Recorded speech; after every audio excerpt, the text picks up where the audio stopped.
Hi అండి. Chicken pox వచ్చినప్పుడు అంటే అమ్మవారు పోసినప్పుడు ఎలా ఉండాలో చెప్పాను. ఏం చేయకూడదో చెప్పలేదు. సో, అందుకే ఈ వీడియో అనమాట. అమ్మవారు వచ్చినప్పుడు ఫస్ట్ ఆఫ్ ఆల్ ఆ వ్యక్తికి ఒక వైట్ బ్లాంకెట్ ఇచ్చి పడుకోబెట్టమని చెప్పాను కదా.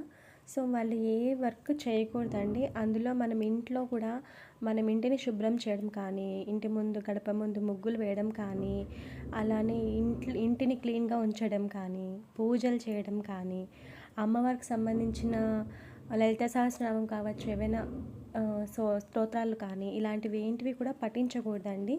అమ్మవారి ఇంట్లో ఉన్నంత వరకు మనం ఏది కూడా పూజలు కానీ ఏవి కూడా చేయకూడదు. అలా చేశామంటే అమ్మవారికి ఇంకా మనం ఆహ్వానించి మనం ఇంట్లో పీట వేసి కూర్చోపెట్టినట్టు ఉంటుందంట. సో, అమ్మవారైతే వెళ్ళనే వెళ్ళదు. అలానే ఇంట్లో ప్రతి ఒక్కరికి స్ప్రెడ్ అయ్యే అవకాశం కూడా ఉంటుంది. సో, అందుకని అమ్మవారు ఉన్నన్ని రోజులు కూడా ఆ ఇంట్లో పూజలు ఏవి కూడా చేయకూడదు. ఇంకొక విషయం ఏంటంటే, ఒక రాగి చెంబలో వేపాకుల్ని పెట్టేసి ఆ అమ్మవారికి మనము ఈ 9 రోజులు పెట్టాలన్నమాట. ఆ 9 రోజులు పెట్టిన తర్వాత అమ్మవారు వెళ్ళేటప్పుడు ఆ నీటిని అమ్మవారు స్వీకరించి తాగేసిన తర్వాత ఆమె 9th డే వెళ్ళిపోతుంది అని చెప్పారు. సో, నేను కూడా గడప ముందు ఇలానే రాగి చెంబులో వాటర్ పెట్టి వేపాకులు వేసి ఉంచానండి.